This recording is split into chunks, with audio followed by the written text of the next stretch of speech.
Salam, hər vaxtınız xeyir olsun. Bəli, elə dediyiniz kimi yaşayış minimumu haqqında qanun layihəsi dəyişiklik edilib və bu yeni dəyişiklik qida normaları, eyni zamanda sosial yardım və yaşayış minimumu ilə bağlı məqamlarda özünü hiss elətdirəcək və elə əldə etdiyimiz informasiyaya əsasən qanun layihəsində edilən yeni dəyişiklik sosial yardımların da artmasına səbəb olacaq. Daha təfərrüatlı informasiya ilə hazırda qonağı Milli Məclisin üzvü Vüqar Bayramovdan alacağıq.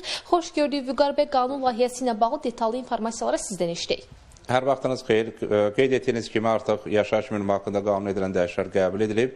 Milli Məclis tərəfindən sənəd qəbul olunduğu üçün artıq Cənab Prezident tərəfindən imzalandıqdan sonra qüvvəyə minəcək və doğru qeyd edirsiniz, üç istiqamət üzrə dəyişikliklərin olması gözlənir. Əvvəla tibb və təhsil məsələləri yanaşı, eyni zamanda sosial məsələlər üçün artıq yeni normaların müəyyənləşdirilməsi həyata keçiriləcək. Bu imkan verəcək ki, sosial məsələlərdə çalışan yeni qida normalardan faydalana bilsinlər və təbii ki, bu da xüsusən də sosial məsələlər üçün həm qida normaları müəyyənləşdirilməsi, həm də təbii ki, yeni normalara uyğun olaraq və xərclənmənin həyata keçirilməsi baxımından vacibdir. Bu baxımdan bu sosial məsələlərdə çalışan və orada fəaliyyət göstərən və eləcə də həmin məsələlərdən istifadə edən vətəndaşlarımızın yeni normalardan, yeni qida normalardan faydalanmasına imkan verəcək. Eyni zamanda bildiyiniz kimi 11 ildir ki, istehlak səbətinin strukturu dəyişdirmir və gözlənir ki, 2025-ci ildə istehlak səbətinin strukturu yenidən elan olunacaq, yenilənəcək. Bu təbii ki, yeni xərclərə uyğun olaraq istehlak səbətinin strukturunun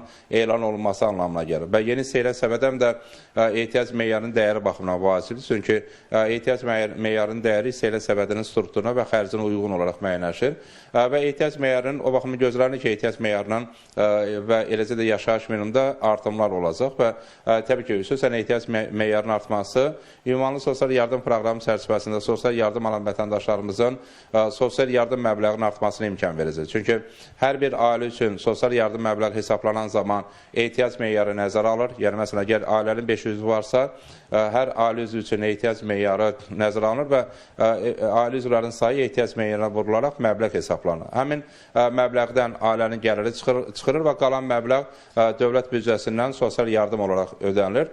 Ehtiyac meyarı nə qədər artırsa, təbii ki, fərq o qədər böyüyür və nəticədə həmin ailənin aldığı sosial yardım məbləğində də artımlar müşahidə olunur. O baxımdan yeni dəyişikliklər və eyni zamanda yaşayış minimumu və ehtiyac meyarında gözlənilən artımlar praktik olaraq sosial yardım məbləğinin artmasına və sosial dəstəyə ehtiyac olan vətəndaşlarımızın sosial təminatının daha da gücləndirilməsinə imkan verəcək. Bu baxımdan təbii ki, qanun mütərəqqidir və birmənalı şəkildə sosial təminatın gücləndirilməsinə yardım göstərəcək.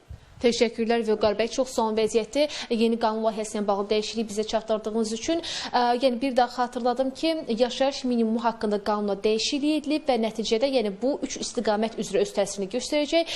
Qida normaları ilə bağlı dəyişikliklər, sosial müavinətlərin artımı, eyni zamanda yaşayış minimumu ilə bağlı məqamlara özündə ehtiva edir və elə buradan əldə etdiyimiz informasiyalarda bu oldu ki, sosial yardımlar bundan sonraki periodda artacaq və istehlak səbətində strukturunda dəyişikliklər ediləcəyi gözlənilir. Çatdıra biləcəklərimiz bu qədər, söz yerinə sizdədir.